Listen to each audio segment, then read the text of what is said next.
Praise the lord. యేసుక్రీస్తు నామమున అందరికీ శుభములు. ఎలా ఉన్నారు ప్రియమైన సహోదరీ సహోదరులారా? దేవుని మహాకృప వల్ల మీరందరూ బాగానే ఉన్నారని నమ్ముతున్నాను. సరే, ఈరోజు మనం దేవుని వాక్యాన్ని చూద్దాం రండి.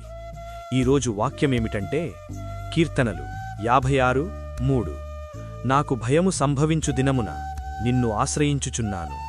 ప్రియమైన సహోదరీ సహోదరులారా, ఈ వాక్యం చిన్నదిగా కనిపించవచ్చు, కానీ ఇందులో ఒక గొప్ప హృదయస్థితి ఉంది.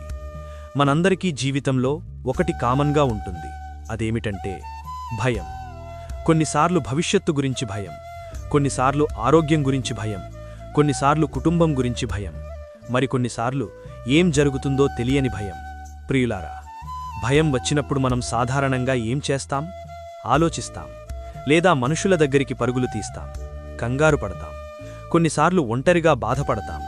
కానీ ఈ వాక్యం మనకొక కొత్త మార్గాన్ని చూపుతోంది. అదేమిటంటే నాకు భయము సంభవించు దినమున నిన్ను ఆశ్రయించుచున్నాను. అంటే ఏమిటంటే భయం వచ్చినప్పుడు దేవుని దగ్గరకు వెళ్ళాలి. ప్రియులారా, భయం మనల్ని బలహీనులను చేస్తుంది, కానీ దేవుని సన్నిధి మనల్ని బలవంతులను చేస్తుంది.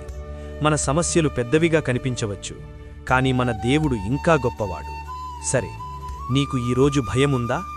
ఏదైనా సమస్య నిన్ను బాధపెడుతున్నదా? ఒకటి గుర్తుపెట్టుకో, భయం వచ్చినప్పుడు పారిపోవద్దు. దేవుని వైపు పరుగెత్తు. అక్కడే శాంతి ఉంది, అక్కడే భద్రత ఉంది, అక్కడే నిజమైన ధైర్యముంది. ప్రియమైన సహోదర సహోదరీమణులారా, భయం లేకపోవడం గొప్ప విషయం కాదు. భయం ఉన్నప్పటికీ దేవునిపై నమ్మకముంచడం, అదే నిజమైన విశ్వాసం. సరే, ఈరోజు మనమొక నిర్ణయం తీసుకుందాం. నాకు భయం వచ్చినప్పుడు నేను దేవుణ్ణి ఆశ్రయిస్తాను. నేను భయానికి లొంగిపోను.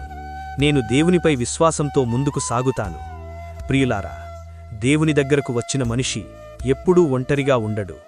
సరే, చిన్న ప్రార్థన చేసుకుందాం. మా ప్రియ పరలోకపు తండ్రి, ఈరోజు నీ వాక్యము ద్వారా మాతో మాటలాడినందుకు నీకు కృతజ్ఞతలు.